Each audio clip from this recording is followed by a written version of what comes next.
السلام عليكم ورحمة الله وبركاته. أنا هنعمل وصفة سريعة وبسيطة.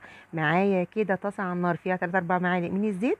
هنزل بمعلقة كبيرة من الثوم، يا دوبك بس هديها ربع تشويحة، وهنزل عليها ب3 4 قرون كده من الفلفل السبايسي. عايزة تحطيه بارد براحتك جدا، بس الوصفة دي عايزة سبايسي.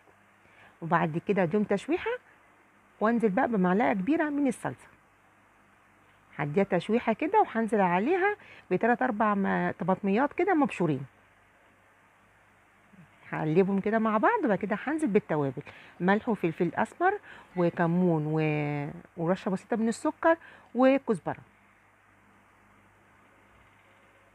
بعد كده بقى هنزل عليهم يعني بحوالي 3 4 معالق كده من الميه. دي مطرح الكبه، مطرح ما انا طحنت الثوم. زي ما انتم شايفين كده، اكون بقى انا محضره معايا بقى بطاطس وبتنجان وفلفل مقطعهم مكعبات ومحمراهم. زي ما انتم شايفين، هنزل بقى كده كل ده في الصلصه بتاعتنا، وهديهم كده تشويحة مع بعض، وهسيبهم حوالي دقيقة على النار. وكلي بقى أحلى بطاطس وبتنجان وفلفل بالصلصة، بجد ولا يا ولا حاجة كده تحفة. بصوا التفاصيل، بصوا الشكل، بجد خطيرة يا جماعة، متقدروش تستغنوا عنها.